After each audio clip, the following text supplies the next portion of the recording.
નમસ્કાર, હું છું મહેંદી અને તમે જોઈ રહ્યા છો ન્યૂ ભારત ન્યૂઝ. સ્વાગત છે આપનું આજના ટોપ 5 ન્યૂઝમાં. ગુજરાતમાં હાલમાં કુદરતના બે જુદા જુદા સ્વરૂપો એક સાથે જોવા મળી રહ્યા છે. રાજ્યમાં અરબી સમુદ્ર તરફથી આવતા ભેજવાળા પવનોના કારણે આકાશ વાદળછાયું બન્યું છે, જેના લીધે તાપમાનનો પારો બહુ ઊંચો નથી જઈ રહ્યો, પરંતુ હવાના ભેજના પ્રમાણમાં 70% પાર થઈ જતા જનજીવન અસહ્ય બફારાથી તોબા પોકારી ઉઠ્યું છે. અમદાવાદમાં 41.3 ડિગ્રી અને અમરેલીમાં 41.2 ડિગ્રી સાથે સરેરાશ તાપમાન 40 થી 42 ડિગ્રીની વચ્ચે નોંધાતા બપોરના સમયે રસ્તાઓ સુમસામ ભાસી રહ્યા છે. હવામાન વિભાગના ડેટા અને એનાલિસિસ મુજબ વૈશ્વિક સ્તરે પેસિફિક મહાસાગરમાં સર્જાતી અલ નીનોની સ્થિતિ સક્રિય થઈ ગઈ છે, જેની અસર ભારતીય ચોમાસાની પ્રગતિ પર પડી શકે છે. અમદાવાદમાં 149મી રથયાત્રાની તૈયારીઓ શરૂ કરી દેવામાં આવી છે. થોડા સમય પહેલા જ ભગવાનના રથનું પૂજન કરાયું હતું અને હવે ભગવાનની ચંદન યાત્રા પણ યોજાઈ હતી.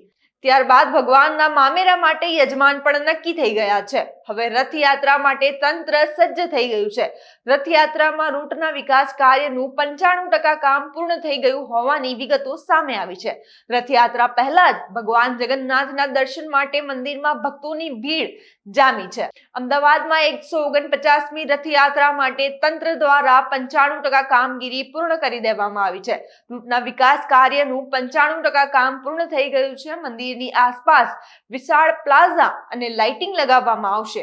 1959 કરોડના ખર્ચે રૂટના માર્ગનું નવીનીકરણ કરવામાં આવશે. સુરતને સામાન્ય રીતે ડાયમંડ અને ટેક્સટાઇલ સિટી તરીકે ઓળખવામાં આવે છે, પરંતુ હવે સુરતે કૃષિ વ્યવસાય ક્ષેત્રે પણ સમગ્ર દેશમાં પોતાની અનોખી ઓળખ ઊભી કરી છે.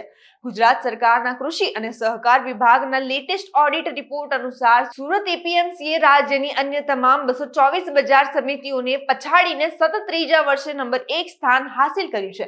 સહારા દરવાજા અને ત્યારબાદ કડોદરા ખાતે વિસ્તારેલું સુરતનું આ માર્કેટ યાર્ડ હવે આધુનિક ગ્લોબલ ટ્રેડિંગ સેન્ટર બની ગયું છે. ગુજરાત પોલીસ ભરતી બોર્ડ દ્વારા લોકરક્ષક કેડરની કુલ 12,733 જગ્યાઓ માટે લેખિત પરીક્ષા અત્યંત ઉત્સાહપૂર્ણ અને શાંતિપૂર્ણ માહોલમાં પૂર્ણ થઈ ગઈ છે.